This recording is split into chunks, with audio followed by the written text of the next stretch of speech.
ABC News contributor and host at the Law and Crime Network, Brian Buckmeyer, joining me now live for more on this. All right, Brian, what can we expect from the closing arguments today, and which side do you feel has won over the jury so far?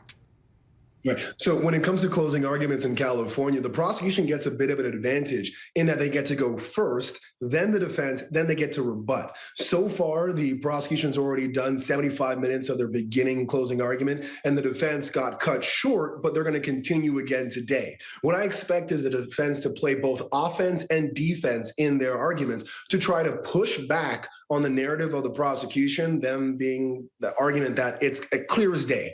Believe Megan Thee Stallion and the obvious connections, and it's that Tory Lanez shot at Megan Thee Stallion. For the defense, they're going to say, hey, there are too many stories here. There's too much chaos here. You can't believe any one story here, and that confusion bodes well for the defense because it's the prosecution has to prove the case beyond a reasonable doubt. I think it leans a little bit more to the defense in this case. All right, well, look, as we just heard in Stephanie's piece earlier this week, a neighbor who witnessed the shooting testified for the defense. Did his testimony paint a better picture of what exactly happened that night, or did it just add to the confusion?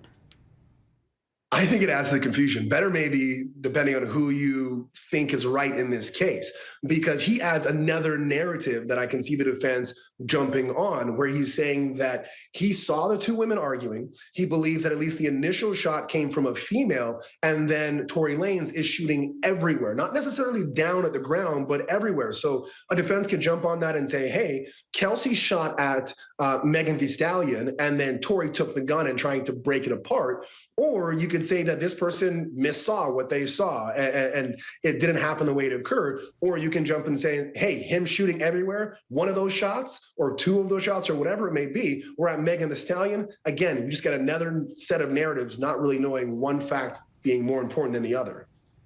All right, and finally, what about Megan's bodyguard, who has apparently vanished before he was expected to testify? I mean, what do you make of that? This is a huge step back for the prosecution and a huge win for the defense, because the defense will tell you, and every defense attorney will tell you, it's not their job to put on a case. It's their job to poke holes in the case. And when you have the recipient of this text message that says 911, Megan got shot, that's huge evidence that's supposed to corroborate Megan Thee Stallion's case. But when that falls apart and that witness doesn't come forward, the defense gets to kind of poke holes and say, well, why didn't he show up? What would he have said if he did take the stand?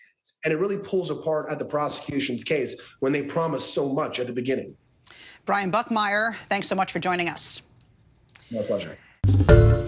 Hi, everyone. George Stephanopoulos here. Thanks for checking out the ABC News YouTube channel. If you'd like to get more videos, show highlights, and watch live event coverage, click on the right over here to subscribe to our channel. And don't forget to download the ABC News app for breaking news alerts. Thanks for watching.